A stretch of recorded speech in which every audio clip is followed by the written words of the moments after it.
Hey YouTube. So baby decided to come early, which I'm very happy about. She came on Thursday, October 21st, one day shy of 39 weeks. Um, Woke up in the morning and started having some kind of contractions that were 5 minutes apart. And for about 2 days prior to that, I was having random contractions kind of off and on. But that morning they were timeable. And they weren't really all that painful, but because they were timeable and this is my second baby, I thought, maybe we should go in just to be checked. Wasn't quite sure. So we dropped my daughter off at the neighbor's house and made our way to the hospital. And she wanted me to do a urine sample, so I did that. And then when I wiped, I had blood, so I knew something was actually happening. And then she checked me, and I was already 6, almost 7 centimeters. So I said, "Oh, okay. Can I have the epidural now before you go and break my water or anything?" And she goes, "You're going too quickly. You don't have time for an epidural." And I was so scared. When the nurse left the room, I was crying to my husband, saying, "I'm so scared about doing this with no epidural." Um, but anyways, so I ended up not getting it. And then the doctor came in and broke my water, and almost instantly, as soon as he broke my water, I went from 6 or 7 to almost 9 centimeters. Um, and I was stuck at 9 for a long, long while. And they were giving me something through my IV to help with the pain, but honestly, it really did nothing. Like, I found that it just kind of made me tired. Um, and kind of lightheaded when they first kind of put it in my IV.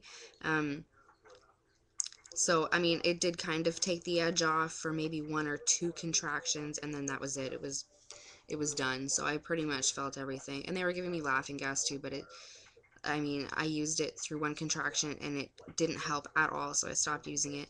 And then my doctor came in a little while later, and he says, "Why aren't you using the laughing gas?" And I said, "It's not doing anything.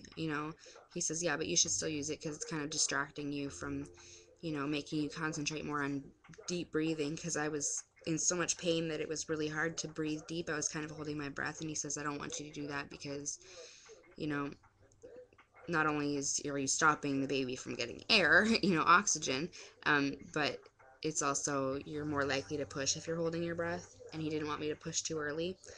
Um, so yeah, I was stuck at 9 centimeters for a long while, a few hours.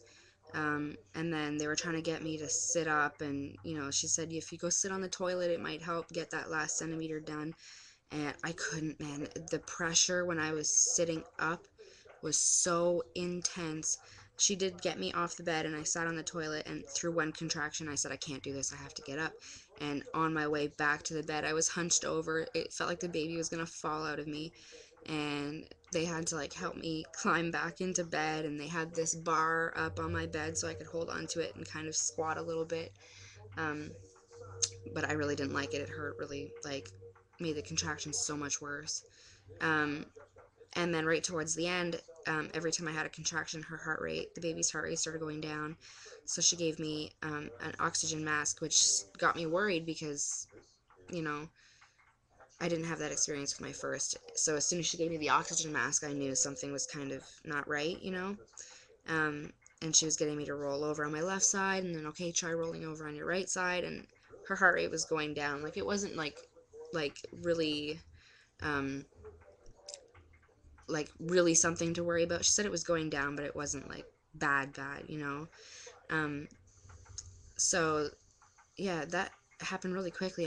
It's all kind of blurred, but pretty much as soon as that happened, the doctor came in and started getting me to push. Um, and it's amazing how when you don't have an epidural, how easy it is to push. I can't get over it. With my first, I had an epidural, and I mean, maybe it's because I didn't know how to push because it was my first baby, but the epidural made it hard to know where to push, you know what I mean? And because I didn't have an epidural this time, and because I had already gone through it once, I knew where to push, it was so easy to push. Like, my body did it by itself almost.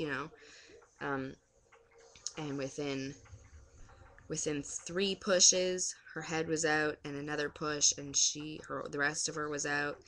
And it was so fast. My entire labor was 4 hours. That's how quick it was. By the time I got to the hospital and by the time she was born, 4 hours. Um, Amazing. Like, and I'm so proud of myself that I did it with no epidural.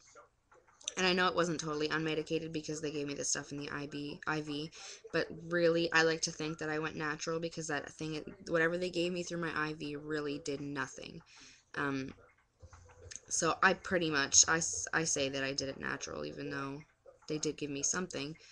Um, but yeah, and I can't get over how much better I felt after this labor compared to my first. Like, I showered within an hour of her being born, and with my first, I was afraid to shower because it hurt so bad down there.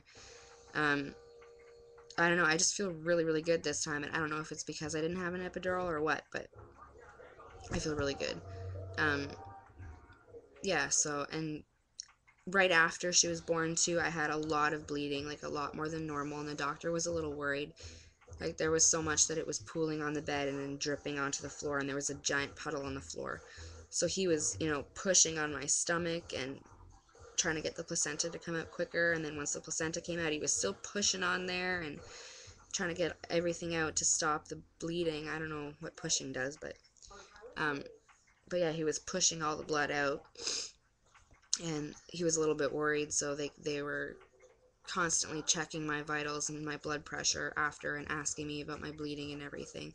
And it went right to normal, like right after. I think it was just that initial, you know, when she came out that was kind of bad, but it's like within an hour after my shower and everything, the bleeding was normal. It wasn't anything serious, so I'm happy about that. And breastfeeding is going wonderful. My milk came in really quick compared to my first time, um, and she latches on a lot better than my first daughter did. And she doesn't seem to have a problem with my letdown like my first daughter did. Um, with my older daughter, um, as soon as my letdown happened, she would pull away because there's too much force behind it. So every time that happened, she'd pull away, and I was spraying everywhere. And you know, with this baby, she doesn't have an issue with my letdown. I don't know if maybe my letdown isn't as strong this time, or it's just because she's better at breastfeeding because she latches on really, really well compared to her sister. Um, yeah, so everything's going really great. Like, I probably look like crap because I haven't had much sleep, but I feel amazing. Like, I almost don't even feel like I just had a baby. Like, it's incredible. um, yeah, so I've kind of decided now that I've had the experience of going through labor without an epidural, and because I feel so much better afterwards, that for the next baby, I'm going to try to do it without an epidural again. Um, and it really helped that I didn't have a choice this time, because if it was up to me, I would have had the epidural, and I'm glad that I wasn't able to have it because it was better without it, even though it was so much more painful. Um, but yeah, so I gotta make this quick because I'm gonna get cut off soon, probably. My computer's crap. So I will show you. Some people might be interested in it. I don't know. I think it's crazy, but I'm gonna show you my postpartum belly. I think it's like 5 or 6 days now. She was born on the 21st. I don't know, 5 or 6 days, something like that. So, postpartum belly. Just hang on a second. I'll try to get the angle right.